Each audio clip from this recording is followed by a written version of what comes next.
The human race rests upon a perpetual razor's edge. One organization draws the line between utter destruction and the human race living to see another day. The SCP Foundation's unofficial motto is secure, contain, protect. These are the stories, these are the chronicles, these are the parables of the SCP Foundation.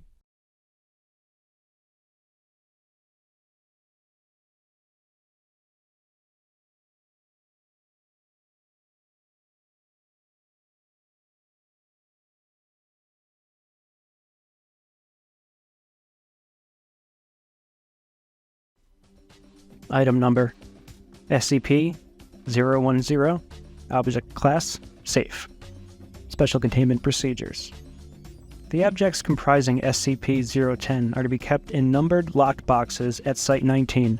They are not to be worn except by test subjects. SCP-010 are only to be removed from storage for testing.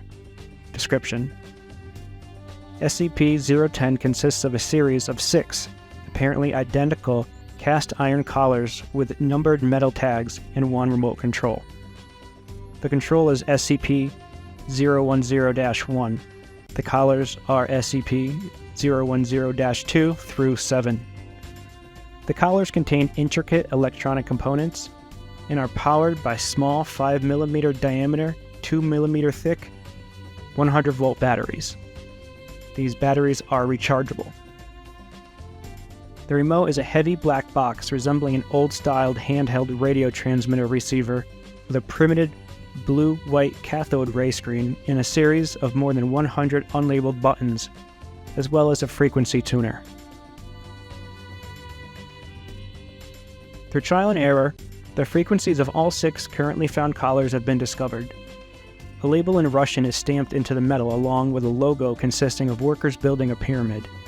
No official Russian corporation or government agency uses this logo or matches the words stamped onto the metal.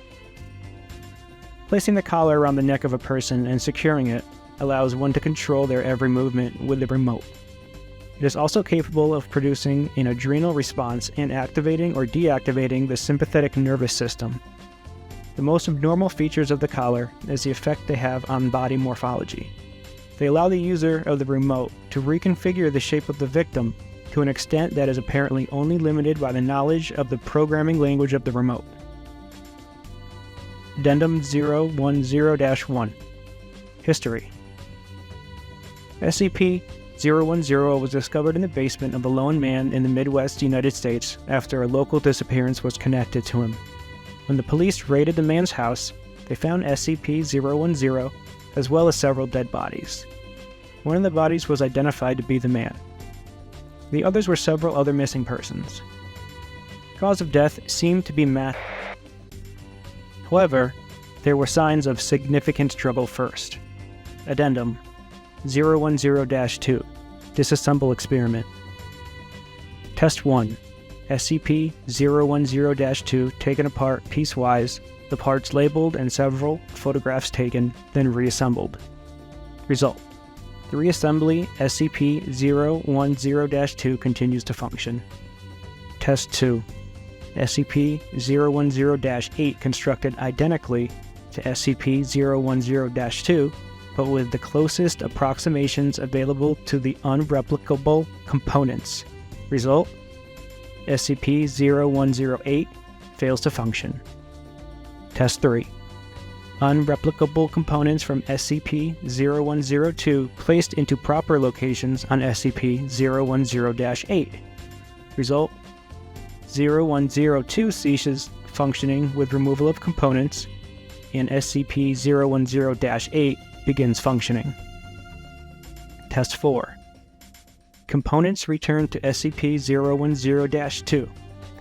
Replicable components in SCP-010-2 replace randomly with replicas. Result: 010-2 begins functioning with the return of components. Changing replicable components for replicas does not significantly reduce functionality. Replacement of a damaged transistor decreased time from transmission to the effect of SCP-010-2 response to commands entered in the remote by 12%. Addendum 010-3. SCP-010 has demonstrated to work more effectively in creating unskilled labor than any other task. The logo is apt. Doctor. Would this be something that human beings should be able to have access to? How much power is too much power? And should any human hold dominion like that over another living human being? I mean, if it gets a job done, it gets a job done. They built the pyramids, right? Item number, SCP-011. Object class, safe. Special containment procedures. SCP-011 and the area surrounding it are to be cleaned once every day. For safety purposes, cleaning should start at least 30 minutes after sundown. Cleaning should always be performed by at least 2 personnel, who are also advised to note anything unusual about the item or the debris cleaned up. In a situation where the item cannot be cleaned for more than 2 consecutive days, local residents must be contacted and instructed not to approach the item. Containment procedures nullified as of 2004. Description: SCP-011 is a Civil War memorial statue located in Woodstock, Vermont. The statue is the image of a young male soldier holding a musket at his side and is carved out of granite quarried within the area. Occasionally, SCP-011 has been observed lifting its musket to the sky to fire at birds which attempt to land or defecate on it. Reports detail that its movements produce soft grinding sounds but do not cause any structural failure. Oddly, the gunfire is very similar to that of a standard firearm, despite observations that the item only loads granite bullets and granite powder into the musket, which is also unharmed by the firing. In spite of its efforts, some fecal matter does manage to strike SCP-011, and it has reportedly become distressed when it has had a large amount of feces on it, on some rare occasions even firing at humans. Addendum: those assigned to maintain SCP-011 are to see Document 011-1 for instructions. Document 011-1 Maintenance Brief. This document was archived in 2004 and is accessible to personnel with security clearance 2011 or higher. Additional information: SCP-011's seeming sentience has increased since the first report of activity in 1995. As of 2004, the item's containment procedures have been dropped, but it remains under constant observation. Recorded below are landmark events in its activity. 3/12/1995. Woodstock resident reports the statue's eyes moving. First sign of activity.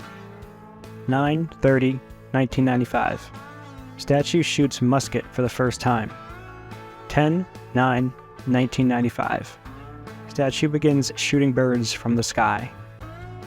1/25/1996. Registration as SCP-011. Containment procedures begin. 4/14/1997. 011 observed moving casually and looking around. 5/3/2000. After caretaker jokingly shouts, "Good shot," to SCP-011, the item replies, "Thank you," in a reportedly very human voice. First speech from the statue. 10/22/2001. 011 has conversation with caretaker. The year 2001. Shooting of birds stops. 2/6/2002. At the imploring of SCP-011 steps down from its pedestal. 2003-2004. 001 reaches a human level of self-awareness. 11/10/2004. Containment procedures dropped.